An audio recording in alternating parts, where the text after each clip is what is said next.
Hello there, very good evening to you. This is Primetime Weekend News. We're coming to you live and direct from our News First studios in Colombo. I'm Sonali Wanigapatake. We start off with a look at the stories making headlines tonight.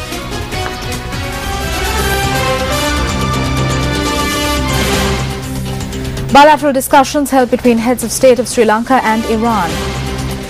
Hemakumara Nanayakkara resigns from his post of advisor to the president.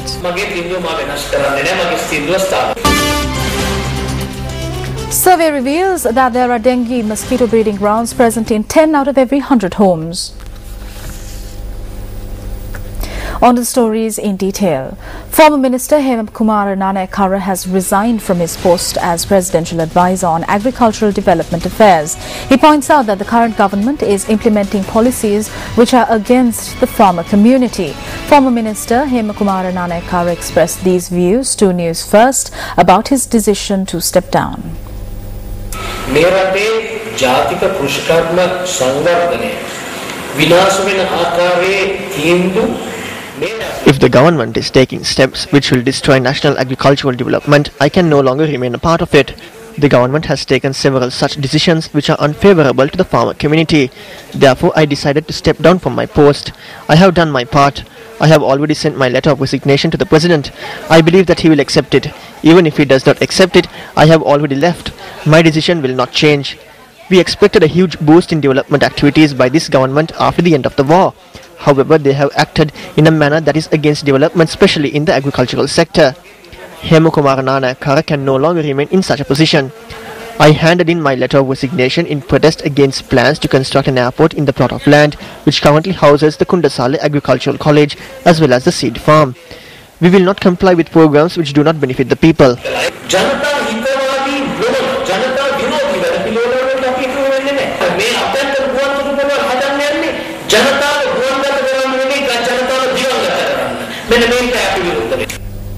Well, the former minister also expressed his views on his future political plans.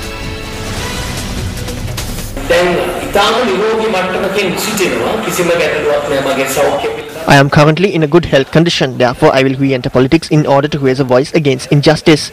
I plan on carrying forward a political policy which is against bribery and corruption and which will aid in the development of the country as well as the people. We are determined to create a strong political force. We will begin forming this force very soon.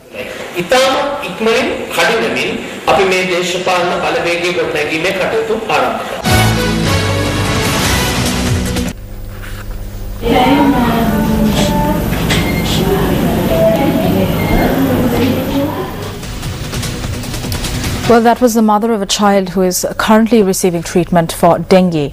A survey conducted by the entomology unit of the Ministry of Health has revealed that there are dengue mosquito breeding grounds present in 10 out of every 100 homes. A News First team travelled to the intensive care unit of the Lady Vijaya Hospital in Colombo today. On the people who provided the necessary breeding grounds for dengue mosquitoes responsible for the tears shed by this mother. Although she worked hard to keep her surroundings clean, her daughter still contracted the deadly disease. There is no one at home. My husband goes to work. He arrived today after leaving the house yesterday.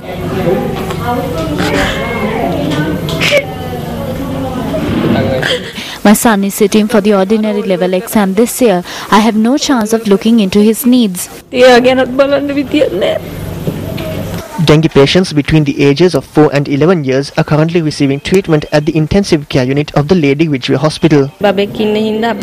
We kept our surrounding clean because we had small children.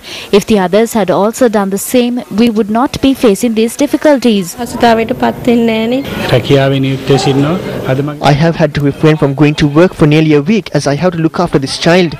This child has no chance of going to school. I urge everyone to keep the surroundings clean and help us overcome this. This is my third child. There are 2 more at home. Clean your surroundings. Do not let yourself fall into the difficulties that I am facing. The doctors and other staff at this hospital are rendering a yeoman's service to cure these children. When children contract dengue, they immediately go into critical state. When such a situation arises, the doctors as well as the parents face difficulties. That is because there is a limited time window where the life of a child can be saved. According to the Lady Ridgeway Hospital, dengue should be considered as an epidemic.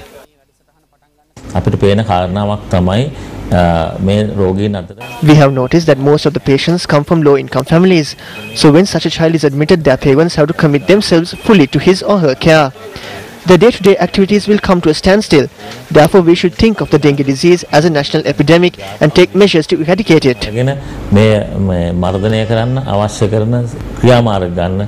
The dengue disease has so far claimed the lives of 75 individuals over the past 6 months, while 12,336 individuals have contracted the disease. Dengue has become a major challenge, but no one can charge at any hospital that they have not received the necessary medications or that the necessary funds were not allocated for intensive care units. Treatment at hospitals has been brought up to a certain level, and although the number of patients prevails, due to the skill of the medical service, the number of deaths had been reduced when compared to the previous years.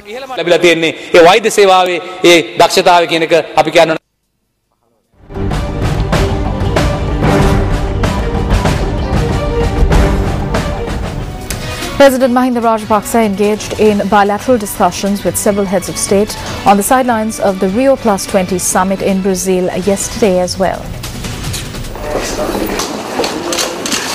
According to the presidential media unit, President Mahinda Rajapaksa met with Iranian President Mahmoud Ahmadinejad yesterday and engaged in bilateral discussions with the head of state.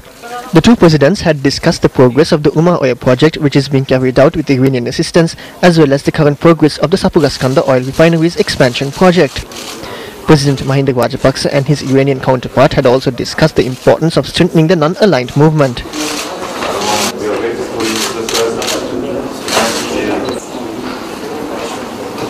Meanwhile, according to the President's media unit, President Mahinda Rajapaksa had also met with Hungarian President Jonas Ader yesterday. The two heads of state had discussed the possibilities of expanding nuclear power as well as solar power in Sri Lanka. It also noted that discussions had been held to exchange water management technologies between the two countries.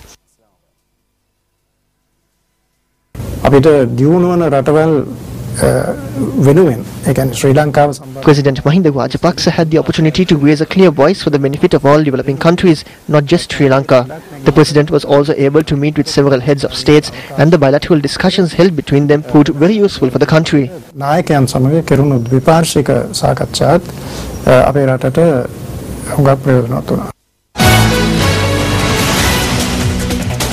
Well, today marks the 88th birth anniversary of late President Ranasinghe Premadasa. A number of memorials were held around the country to mark the day. The 218th phase of the Sasunotaranam program was held at the Horopatana Padarallava Mahapotana Sri Naga Viharasthana in Anuradhapura in line with the 88th birth anniversary of late President Ranasinghe Premadasa. Arms were presented to the Sangha at the event, which was held under the patronage of UNP Deputy Leader Sajid Premadasa. A donation was also made to the temple for development purposes.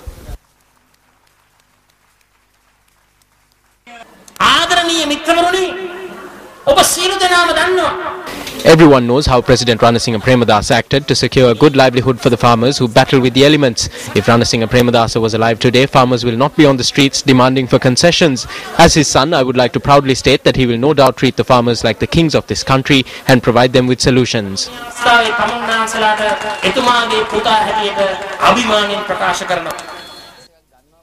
Meanwhile, another memorial event was held at the Chitta Viveka Ashramaya in Battaramulla today. The event was organized by the Premadasa Centre, which is chaired by Sirisena Kure. A monetary donation was also presented to the temple for development purposes. Chitta Viveka Ashrama Viharasthanaya. We have all gathered here at this occasion to invoke blessings on the late Ranasinghe Premadasa on his 88th birth anniversary. He is the person who donated the Chitta Viveka Ashramaya to Venerable Balangoda Ananda Maitri Thero and to the Sasana. He acted in a very learned manner when dealing with diplomats and always represented the people. He never considered the presidency as an accessory. When someone expresses a view which could aid in the development of the country and the people, he had the ability to understand it and improve his ideology. Blessings were evoked on the former president after arms were presented to the Sangha. Another event was held in the Nawalpiti area today to mark the 88th birth anniversary of late President Ranasinghe Premadasa. The event was organised by Central Provincial Councillor Shantini Kongahage. At the occasion, donations were made to several school students to improve their educational activity. Ranasinghe Premadasa never came forward to create trouble in the party, and he never dreamt of weakening the party. Therefore, we should all unite to protect the party which he safeguarded. Let us unite and bring this party onto the victorious path once again, so that our party supporters will be able to breathe with ease once again. We now take a brief look back at the life and times of late President Ranasinghe Premadasa.